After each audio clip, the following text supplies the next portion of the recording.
I hope this is working. I'm trying to resist looking at my phone to check, but yeah.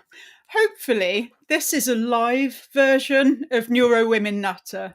It's still going to be our usual podcast on YouTube and Spotify, but we thought we'd try recording it live so that you lot can join in and ask us questions if you want.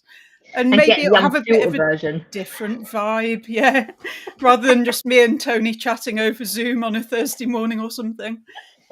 So this podcast episode will come out in February. So we keep talking about love and relationships and saying that we're going to grab a glass of wine and talk about that stuff. It might get emotional. But as February is Valentine's Day month, I thought, yeah, let's make it about love. And sure, we'll talk about the tricky relationships and the control freak arseholes and all that stuff as well. I haven't got a bottle of wine open, so I've got a can of fruity cider, which feels quite fitting. And yeah, Toni there has a gin and tonic. And quick audio description in case anyone is listening and can't see us. So yeah, as usual, we're a couple of quirky 40-something white women with highlighted hair, straight hair, and in our home offices. So welcome to episode 5 of NeuroWomen Natter. So I thought I'd start off by sharing a little bit about what love looked like to me when I was an undiagnosed neurodivergent kid at school, and then seeing if Toni or anyone watching live can relate to that or share anything similar. So what I thought was love, I've got to say now, it's more like a highly focused special interest, like you get when you're autistic. Like a fierce crush, like you might choose a member of a band that you were going to fancy, like, oh, we all like Take That, I'm gonna pick Robbie, he's my crush, and somebody else will pick Gary or whatever. No one ever picked Gary, did they? But I did. did you? Oh wow, great. It's a good choice because he was the songwriter. But when I was at school, I went through this. I would pick a boy quite arbitrarily. I don't even know what I saw in them, but I would decide there's this one boy who I like. No, I don't like him. I'm infatuated with him. No, it's love. I love this boy and I'm going to follow him around. I'm going to be where he is. You'd call that stalking now if I did it now. if a boy did it to me, I wouldn't like it. But that was just the twisted idea I had of how you get a boyfriend. And bearing in mind, I didn't know I was autistic. I went to a school that was ruled by these bitches. So I'm just holding up here an image of a girl with permed hair wearing a shell suit, and she has a head bag and she has Nike Air Max trainers. So my school didn't have uniforms. She was approved. It was okay to go out with girls who looked like that, right? I didn't look like that. I looked like this. So I had very unstyled hair, very inexpertly applied makeup, if any at all. I wore glasses. I'm wearing a handed down coat there. Sometimes I might be wearing something homemade or something off the market. I didn't have any money to go and buy the trendy clothes, so I wasn't good enough. And I was a bit weird, let's face it. I was into quite boyish things as well, like martial arts. So I wasn't your typical catch if you were a teenage boy at my school. So I'd just choose one and go after them relentlessly. And it actually helped me in some ways because I fancied a boy called Andy Whitehead, and that got me into playing guitar. Because I do this thing where I'd fancy someone, so I decide that I want to be what I think they're looking for in a person. It can be so much so that you lose sight of who you even are. But that's what got me into playing guitar. My dad had been trying to get me into guitar for years and years, and I wasn't interested. Andy Whitehead did, and I've been playing ever since, and now I play bass as well. So thanks, Andy. And yeah, and so that was crushes, right? But there's this term called limerence. I think I called it sibilance in a previous podcast. I got my terminology mixed up, but limerence is really putting somebody on a pedestal and worshipping them, and it's like unrequited love, and if you do actually manage to end up in a relationship with someone on that basis, then it's never a relationship of equals. It's always that person has all the power, and it's really destructive to you because your self-esteem kind of gets eroded. But that's what I did, and I did it at university, and I had this boyfriend at university, Golden Graham. I'll come on to him, but can I hear a bit about your early experiences with love, or what you thought was love at that age, Toni? So yeah, very much the same, Charlie. If I'm honest, it was either one or the other. I either become really, really obsessed, or I would like someone and get the ick very quick. So it was either I was either all or nothing. And what springs to mind for me is I never really went out with anyone from school because I used to the boys in school used to annoy me. I used to always go out with somebody older or from a Yeah. different school. But Oh, there was me one, too. Yeah. yeah, yeah. But there was this one particular boy at school, and I think how it started is that he used to run past me and push me all the time. And then somebody said to me, "Do you remember that old saying that if they're bullying you or they're pushing you, that means they fancy you?" And I Oh. took that as a sign to say, well, he obviously likes me because he's picking on me. Mm. And because my nan used to say that all the time, well, it's a sign of affection. That means they're trying to get your attention. And obviously, the same as you, Charlie, not knowing that I was neurodivergent at that age, um, I took that as a sign to say, well, this boy really likes me. And I went after him. And do you know what? It caused me so much heartache and pain because he then pretended, played along with it just to show me up in front of lots of other people. So it's a bit like that Carrie White. Do you know the Carrie White situation? Let's get her saying that she's got a date and then she explodes and she lets off all the pig's blood, right? Oh, yeah. So it was a bit like that. It's a bit like lured me in, gave me a false perception that he really liked me. I become absolutely obsessed with him to the point where then he pointed it out in the playground and really just called me in the middle of the playground and just made me feel about this big. Oh, And I just remember saying to my mum, crying my eyes out, I saying, want I to don't hit want to go back to him. school. Yeah, it wasn't I wanted to hit him. I was So so mean. ashamed, and I Yeah. just didn't want to go back to school. And it always stuck with me. So then I remember saying to my nan, Nan, you're wrong. They don't like me. These boys don't like me. They're being horrible to me. But then again, it was that obsession with somebody where I would go completely all in, follow them, make sure that I was ringing them. There was one guy that I was on the phone to him. It was my first ever phone. And them contracts back then, your dad used to get you a phone and it was free calls after certain hours. So after 5 o'clock, it was free until the morning. And I remember being on the phone with That's him. showing you're a bit younger than me, because I never Yeah. had a mobile phone until I was like a proper grown up. Yeah, so I must have been about 17. So I was 17. And I remember being on the phone to him from 8 o'clock at night to 4 o'clock in the morning. And I just become utterly obsessed with him. But then he changed quite quickly and was into other girls. But I allowed him to use me.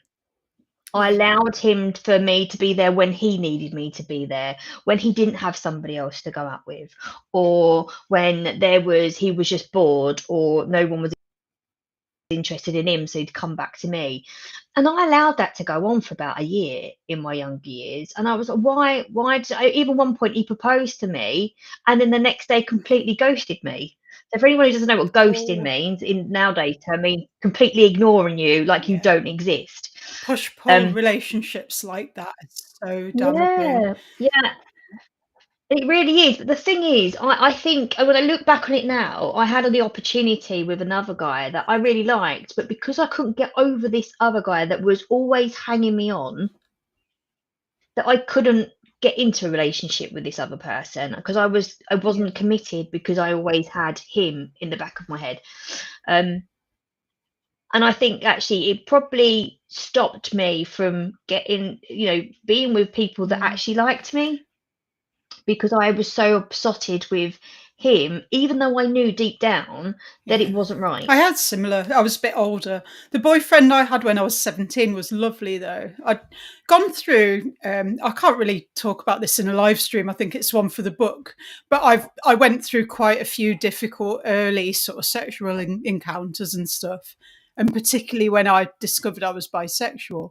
But then at the age of 17, I went on a blind date. My friend Emma had a boyfriend, Kevin, who was a few years older. I think he was about 25, and they set me up to meet Kevin's best mate, Andy, and we really connected. In hindsight, I think he has a similarly wired brain to me, but at the time, all I thought is he likes the same kind of music as me. He plays bass. He taught me a few things on the guitar.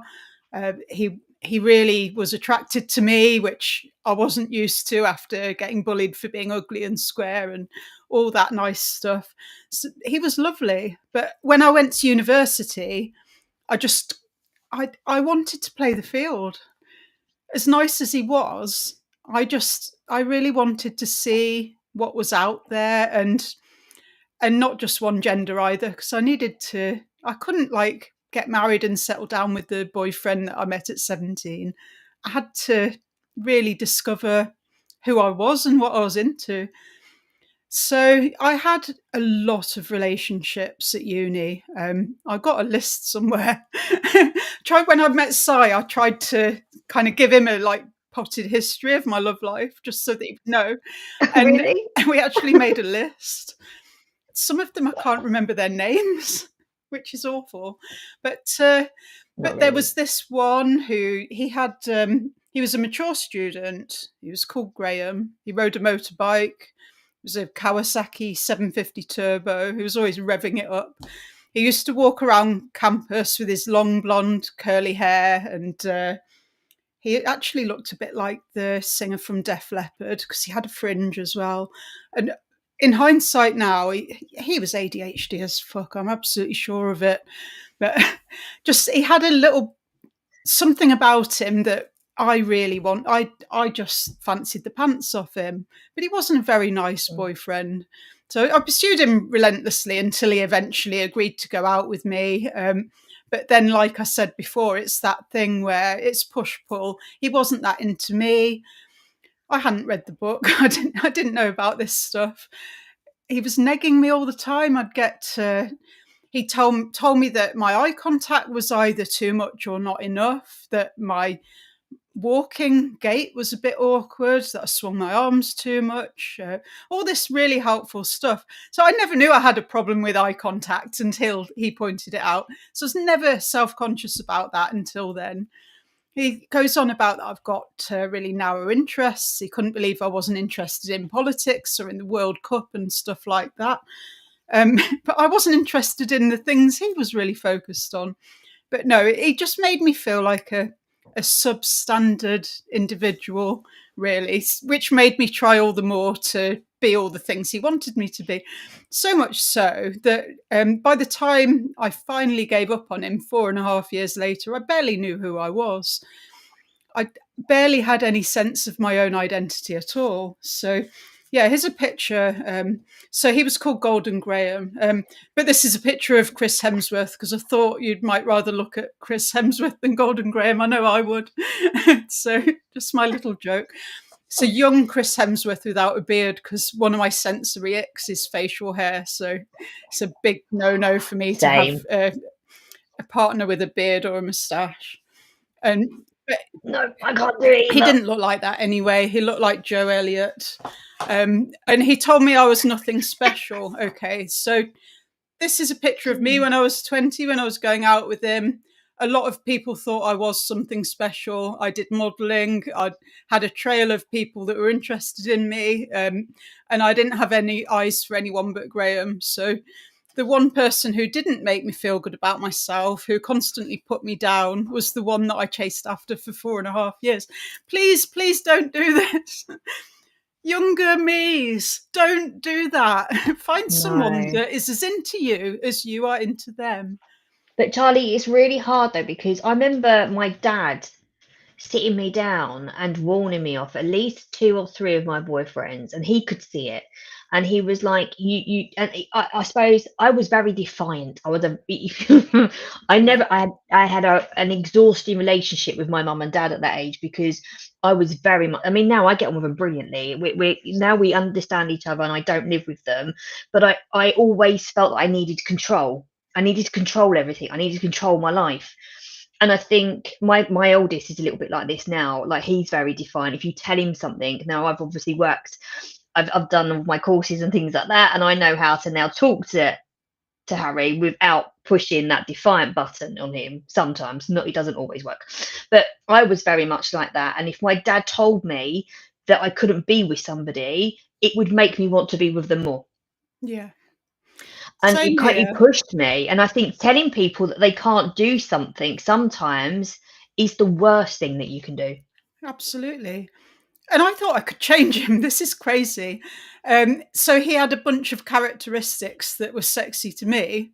Yeah, he was wild. He introduced himself with the nickname Animal. I asked him how he got it, and he started telling me about how mental he was and how he rode his motorbike around at 100 miles an hour, and he got stopped by the police, and the magistrate asked him to explain himself, and he said, I was just going out for a burn. So the local papers had the headline, Local Yob Goes Out for a Burn, with a picture of him, and he thought that was cool, and so did I. So you hook eventually somebody Mm, that's really wild like that, and then try and domesticate them, and yeah, that's ridiculous. yeah. So my boyfriend after that, Martin, who I married, actually my first husband, he wasn't anything like that. Okay, he might not have been my love's young dream, but my parents noticed that when I was with him, I could be more myself. So I started to relax a bit and be a bit more me. I stopped trying to be all things to everyone, and I started to learn who I am. So, oh, hi Patricia in the chat there. She's from the ND speakers group. So I married him because I was happier. But then I met Sai and I fell properly in love, and for the first time ever, it was mutual. So that's my romantic story for Valentine's Day, except I was already married and I was 6 months pregnant. So, yeah. We all like Si, apart from when he takes the mickey out of my accent. Yeah. He doesn't like my Essex accent.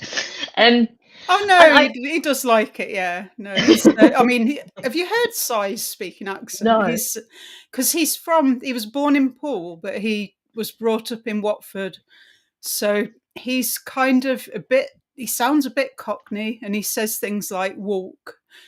So his accent is more similar to yours than it is to mine. got ya, got Yeah, ya. but he also tries to be a bit posh as well at times, so it's a bit all over the place like mine is. Well, I think we all have a telephone voice, right? Yeah, yeah. So going back to, obviously you talk about Golden Graham quite a bit, and I think for one of the things I know through speaking to other people that are neurodivergent, I think we've all somewhere had a toxic relationship with Mm. somebody. And I know that Golden Graham was your toxic relationship, right? Yeah. But It's not I the was only bad experience, no, but he's the but one I talk about the most because it went on for 4.5 years, you know? yeah, no, I totally agree. But then I'm not always as open, and I think I need to be. And I've spoken to my husband about it, and he knows all about Lee. That I lived in Cyprus for a little bit, and you know what? We're looking back and reflect on it now. Even back then, when he asked me out, there was something not right because he'd Mm, ask me out, and then you would go off, and then there was another guy called Wayne that was chasing after me as well. And what I know about Wayne now, I was like, oh my God, he's such a gorgeous human being. He's got such a big heart. He's lovely. But I become obsessed with the one that yeah. was ignoring me. So I think we can get locked into a course of action. It's almost like OCD. Yeah. And when I was trying to make sense of it, when I was depressed after a couple of miscarriages in 2007, I hit a bit of a rock bottom. And so I started looking into my life and reading self-help books and mind mapping, and I went to psychotherapy. And I became convinced that all of my issues were due to being an adult child of an alcoholic. And that thing about being locked into a course of action, and also not expecting very much from people, and not expecting people to come through on their promises and stuff like that. It's all in this book. So I thought I knew everything then. But obviously I had a marriage breakup after that, and started a new relationship with Si. And I now realize that a lot of it is to do with neurodivergence, both in ourselves and in them. And there's a lot of trauma and trauma responses. There's a lot of generational trauma as well. And there's a whole lot more to unpick than I thought there was when I thought I knew everything when I was in my 30s. So the older I get, the more I realize that we're just scratching the surface of what we even know about ourselves.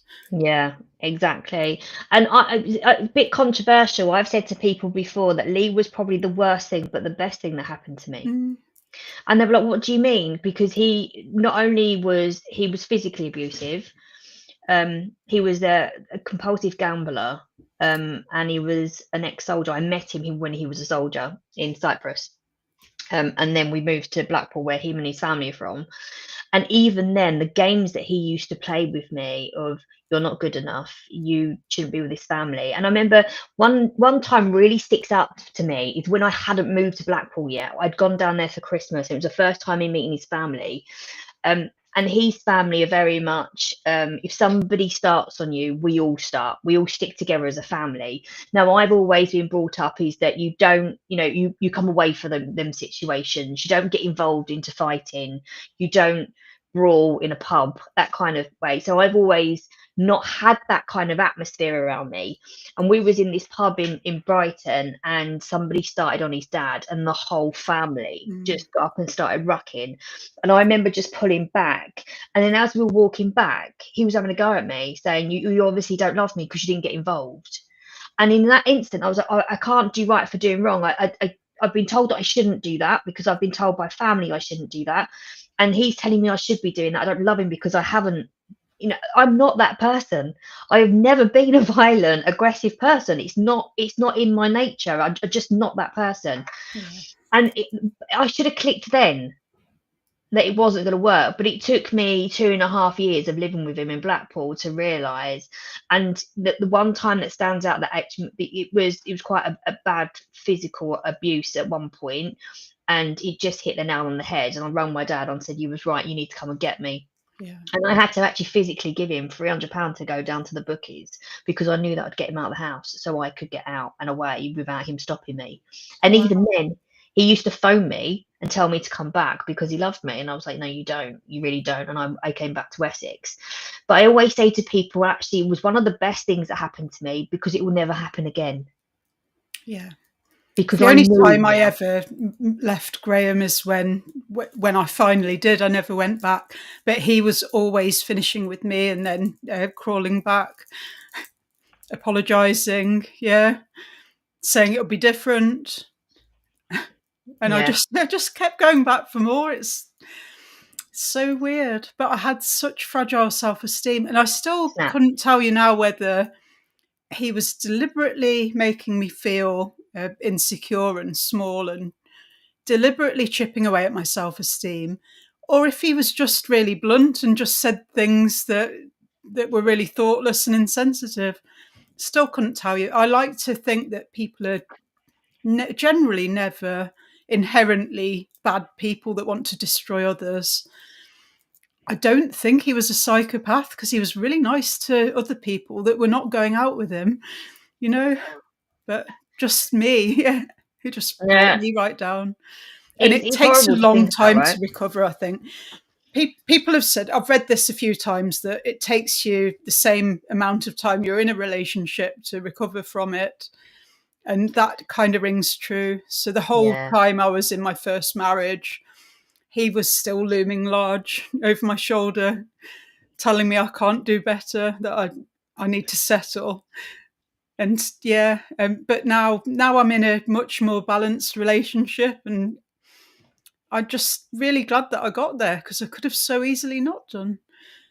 Yeah, I know exactly what you mean, because when I came back, because I came back from Blackpool twice and I went back again because I was a fool. Um, and all my friends said to me, "You've come back a different person. You're not the person who went to Cyprus. You've come back completely different. You're not that outgoing, I can do anything person. You just seem to want to stay within yourself." And I think Yeah, it affected a lot of relationships after him. I didn't trust anybody. I couldn't give myself to people. And I become very frigid, very, very frigid, that I just yeah, didn't want to be with anybody. Um, and like, again, I met the love of my life later on in life. I met Dave when I was 30, had two beautiful children with him, and everything worked out. But I do think it's hard to say that I'm glad it happened, because it shouldn't have happened. But would my pattern have changed if it hadn't? yeah. It's an interesting one. Yeah. There's so many sliding doors moments, and with me, so I'd let Graham crawl back again and again, and even when because I flunked university, but he carried on and finished. But then we split up, and I moved back in with my mum, and he was, when we got back together, he was going to get a job at Myra, which was just up the road, because my mum's in Nuneaton and Myra is somewhere that he could have worked, that he was offered a job. So I thought we'd end up moving in together, but then he accepted a place on the graduate training programme at Rolls-Royce in Derby. So I spent years just going up and down the motorway to see him at weekends on my 100cc motorbike, which is illegal, I think. So And you want it down the I was motorway, earning Charlie? £100 a week or something, and he was on about 16 grand, but I was paying for all our food, and I got into a lot of debt as well to try and buy clothes and shoes that he'd like and stuff like that. Getting credit on store cards so that I could afford to see him and to bring some groceries on the way. And what he gave me back, nothing, nothing apart from social anxiety and cripplingly low self-esteem. It But comes back to that obsession again, doesn't it? We're either all or nothing. It's yeah, either, I'm obsessive. Like, if I look at some of my friends' relationships, they take it slow. Oh, I've met this guy. I might go out with him. Oh, I'm not too bothered. I'll see him again. Where I was very much like, he's not texted me. Why hasn't he rung me? Why hasn't he done this? He doesn't like me. And it was constant all the time. And my friends were like, what is the matter with you? And I'm like, well, I can see he's read it, but he hasn't answered it. Why has he not answered it? And then I reflect to myself, is that actually sometimes people text me and I don't answer it. And it's not because I don't want to, I'm ignoring you, it's because I'm focused on something else. But yeah, in my mind, it was that they can't do that. They need to be answering straight away. And I think sometimes I've pushed good people away from being that obsessive in the past as yeah, well. yeah, me too. So it's not always been a bed of roses with me and Si, because when we met, neither of us knew about ADHD at all. The only frame of reference I had for autism is my brother, who's very different from me, very different from Si. We found out Si's kid was autistic, but then again, he was nothing like us either, and far far more identifiable autistic traits, I think, far more stereotypical behaviours. So he and I didn't identify like that, but we had a passionate relationship which was very volatile. And if one of us got depressed, the other would think they would take it personally Yeah. and get Rejection. very defensive. Yeah. Yeah. And if one of us had a meltdown, then the other would. So we were constantly triggering each other. Uh, so it was really difficult. But even then, even through the hardest, roughest times, I was so head over heels in love, and I always had faith that we would sort it out. And do you know what? I was right, because we found out I was autistic. We found out he's got ADHD. We learned about rejection sensitivity dysphoria. We learned about trauma responses. So if he was a bit cross with me or something and raised his voice a bit, I would be disproportionately upset and traumatized because of things that I'd been through in the past. Yeah, So triggers. I'd be trying to win arguments with him and like keeping on at him, trying to get him to apologize, whereas he would have a shutdown and become completely non-responsive. So what's changed now that we know about our neurotypes, is we can nip it in the bud quicker. We know what's rational and what isn't. Yeah. We know that you can't resolve an argument if you're both dysregulated. We know what we each individually need to do to re-regulate ourselves. So to him, it might be going for a drive or listening to loud music. For me, it might be going for a run or a walk, or like playing some silly little game on my tablet, which just occupies my hands and empties my mind. And then we'll talk about it over a walk, like maybe 1 or 2 days later when everything's cooled down. Yeah. We'll do a bit of a post-match analysis, do a bit of a row post-mortem, work out where we went wrong, what we've learned from it, and do better. And we're just going from strength to strength. Yeah, no, we're the same, because Dave's ADHD as well, and like his response initially, if I point out something to him that he's done, which he knows he's done, right, he knows I'm right, his response is to not respond. Yeah. Right, he gets really defensive and he walks off, and that annoys me. I'm like, no, I've put no, this up. come back here. I haven't finished making my point, and you haven't admitted you're in the wrong yet. Yeah, but then I know that that's his response. So now that I know that, and we've talked about our responses and our reactions to certain things, and it is a lot better, because he will come back now that when I don't react, he'll come back 2 hours later and go, I'm sorry, you're right. I reflected on it. I reacted when you said it, and I reflected on it, and you're right. And vice versa. If I've done something, I always think I'm right, Charlie. I'm always right. I'm the trousers of the house, right? But I will react, but sometimes I don't. Sometimes if it's really upset me, I go introverted, completely introverted, and I'll sit on it, and then sometimes I will just explode, like, and it all comes out at once. But he knows that of me as well. But obviously, you know that I've got PMDD, and that can be even more heightened. So if it's that week before, or the 2 weeks before my period, and I'm being affected by PMDD, that I now warn him. I'm like, this is where I am in my cycle, and whatever you do, I don't mean it, and I'm going to react to something really stupid. And it's not that I mean to, but to be fair, since I've been on the tablets, it's really, really helped. But prior to that, and it was hurting our relationship, because in those weeks I was completely reacting to really stupid things that I shouldn't be reacting to, or arguing with him over driving or something really silly, and then feel really guilty about it afterwards because I couldn't control it. So actually understanding that, I think the best thing people can do, giving a little bit of love relationship now, is talk about it. Talk about your reactions, talk about why you react, or when how you're you calm, prevent it. though. Yeah. So Not you can't have when a you're angry. rational conversation if you're in meltdown. It's not possible. And a dysregulated person cannot regulate another dysregulated person, I've learned as well. No, and there is no talking to me when I'm in that PMDD Yeah. like state. There just isn't. So I'm grateful that the tablets are working now, because even David said, wow, like the last month you've not reacted to anything. I'm like, I know, it's great. I need to stay on them. Brilliant. Yeah. I've never had anything like that, because I barely have any cycle. I think I've got quite low estrogen, so I don't really have anything like that.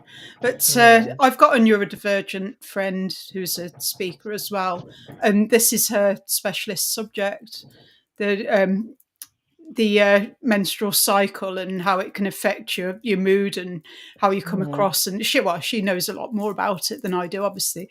And she's neurodivergent as well. So I think we should get her on 1 month and she can join the conversation. Yeah, definitely. Yeah. Well, I have a LinkedIn she's the group, period princess on LinkedIn.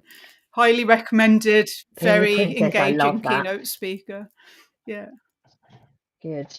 No, I love that, because I've got a PMDD women autism and ADHD group on LinkedIn, and I started it because women weren't talking about it.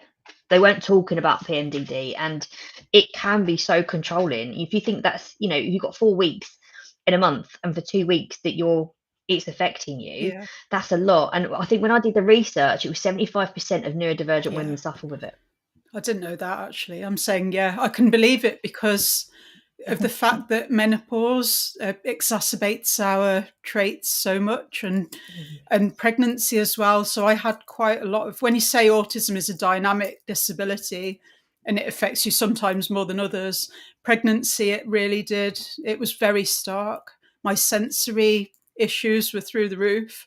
And like, I didn't know I was autistic either. But looking back on it now, I was having panic attacks in supermarkets and trying to get help and being unable to speak and all sorts. I couldn't put petrol in my car because I couldn't stand the smell of petrol. And this isn't normal pregnancy symptoms. It's way beyond that. And it isn't normal autistic sensory sensitivities. It's way beyond that.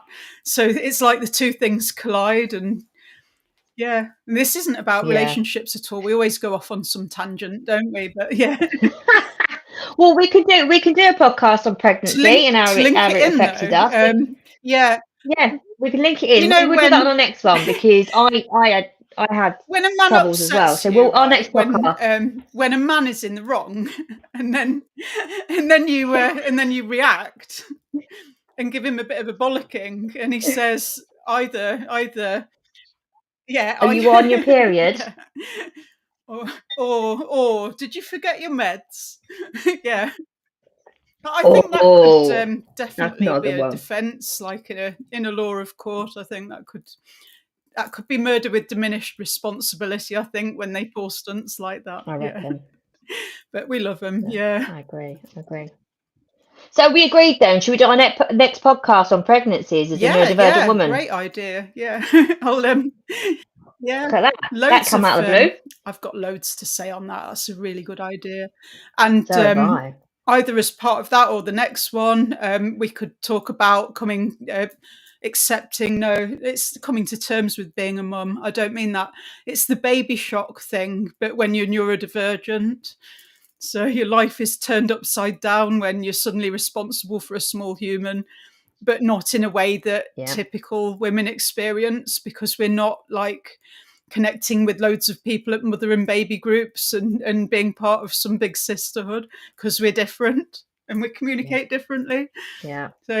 So much to talk about there. But yeah. So much. This has been brilliant. Well, it's been emotional, and I'm going to down my gin and tonic now. My cider's going cold. My macaroni cheese is cold as well. But yeah.